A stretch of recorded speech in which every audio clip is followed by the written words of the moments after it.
अस्सलाम वालेकुम dear students, कैसे हैं आप? उम्मीद है आप सब खैरियत से होंगे। This is Zeeshan Bashir, welcome to AA international publishers. आज हम जो पढ़ने जा रहे हैं वो एक पोम है और ये यूनिट नंबर 3 है बुक 2 से।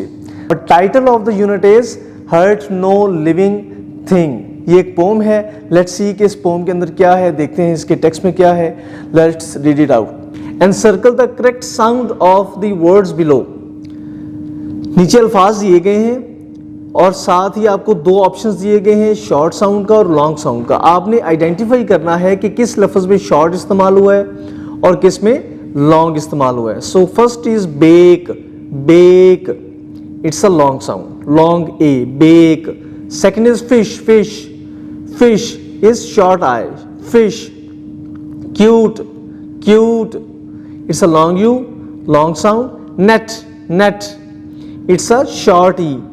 Apple, apple, it's a short A, apple. Bite, bite, it's a long I.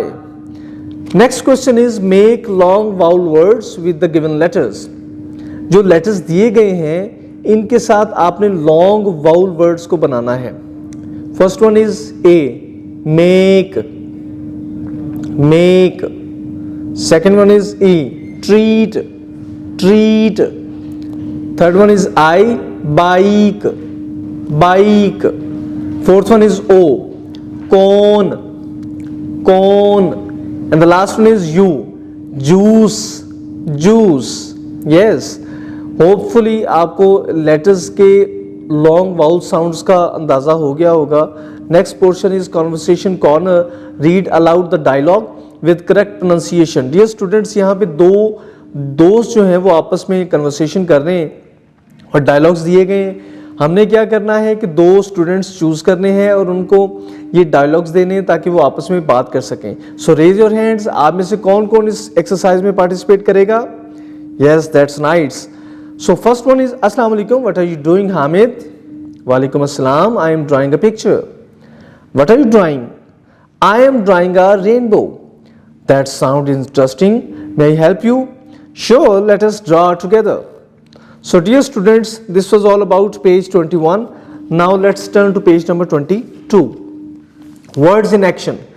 Read the given examples and learn about compound words. What are compound words? A compound word is made up of two smaller words that come together to make a new word with a distinctive meaning. Yes, dear students, compound word कहते हैं एक ऐसे लफ्ज़ को जो दो मुख्तलिफ अल्फाज से मिलके बना हो, यानी कि दो डिफरेंट वर्ड्स होंगे, वो जब मिलके कोई एक नया लफ्ज़ बनाएंगे जिसका मीनिंग यकलख्त मुख्तलिफ होगा तो उसको हम कहेंगे compound word. So here are the examples. First picture में आपको नजर आ रही होगी रेन, सेकंड में आपको नजर आ रही होगी बो। तो जब दोनों को कंबाइन किया इट बिकम्स रेनबो। रेनबो एक नया लफ्ज़ बन गया दो अल्फाज को मिला के। सेकेंड एग्जाम्पल इज पैन, आगे केक है। सो इसका जो जवाब निकला, इसकी जो कॉम्पोजिशन निकली, that was pancake, pancake. Third example is snowman और जो इसका कंक्लूजन निकला that is snowman, snowman. So it is called compound word. Next question is use the word and picture clues to write a compound word. तस्वीरों का इस्तेमाल करना है और इससे आपने नया कंपाउंड वर्ड क्रिएट करना है। सो डियर स्टूडेंट्स, यहाँ पे हमारे पास जो तस्वीर है वो है कप की, आगे लिखा हुआ है केक, तो वर्ड क्या बना? Cup cake. सेकंड में जेली और तस्वीर में आपको नजर आ रहा होगा फिश, तो लफ्ज क्या बना? Jelly fish. थर्ड में हमारे पास लिखा हुआ है डोर और आगे बनी हुई है bell, so the word is doorbell.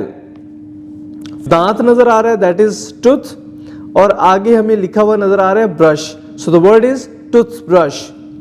Fifth one is तस्वीर में आपको नजर आ रहा है की और आगे लिखा हुआ है board, so the word is keyboard. Sixth one में हमारे पास लिखा हुआ है बास्केट और आगे आपको नजर आ रही है ball, so the word is basketball. Dear students, let's turn to page number 23. Write 10 more compound words in your notebook. ये आपकी होम एक्सरसाइज है। प्रीवियस जितनी हमने एग्जांपल्स पढ़ी हैं, इससे आपको अंदाजा हो गया होगा कि कैसे कंपाउंड वर्ड्स को क्रिएट किया जाता है। डियर स्टूडेंट्स, आपने अपनी नोटबुक्स पे कोई से 10 कंपाउंड वर्ड्स अपने घर से राइट डाउन करके लेके आने हैं। Next portion is grammar. Read the sentences and notice the use of objective pronouns. Objective pronouns, ऐसे प्रोनाउन जो कि एज ऑब्जेक्ट इस्तेमाल किए गए हों। Keep in mind, an objective pronoun me, us, you, her, him, them is used as the objects in a sentence. Now let's read the sentences और find out करते हैं कि इसमें objective pronoun कौन से हैं। She baked a cake for me. For me, me, me is acting as object और ये एक pronoun है, तो हम ये कहेंगे कि ये objective pronoun है। Ahmed brought toys for us. Us is objective pronoun. The boy is hiding something from you. You is objective pronoun क्योंकि ये as object काम कर रहा है। Saima had a fight with her. With her. Her is objective pronoun. I returned him the papers. Him is objective pronoun. And the last one is the World Cup was won by them. Them is objective pronoun. Next question is, rewrite the sentences and replace the underlined words with the correct objective pronoun. Dear students, underline किए गए अल्फाज को objective pronoun में convert करना है with the relevance of its subject. Ahsan gave the ball to Hamza. Ahsan gave the ball to him. क्योंकि male member के लिए हम pronoun him use करते हैं। Next is dad bought a dress for you. Dad bought a dress for you. So you is the right objective pronoun. The grandmother read the story to Sana. The grandmother read the story to her. क्योंकि female gender के लिए हम her इस्तेमाल करते हैं। We saw the boys in the park. We saw them. चूंकि plural formation के लिए हम them इस्तेमाल करेंगे। We saw them in the park. Next portion is of writing. Introduce yourself using a few sentences. Make sure to use correct punctuation and capitalization. Dear students, it is your home exercise. आपने अपने घर से कुछ sentences लिख के लेके आने हैं जिसमें आपने अपने आप को इंट्रोड्यूस करना है, अपना तारुफ करवाना है। अपने टीचर से गाइडलाइन लें और इसको घर से सॉर्ट आउट करके लाएं अपनी नोटबुक्स पे, जिसमें लिखा हो कि आप क्या हैं, आपके मुतल्लक क्या है, आपकी लाइकिंग्स क्या हैं और आपकी डिसलाइकिंग्स क्या हैं। Next portion is of fun time. Paste some pictures showing the beauty of nature in your notebook.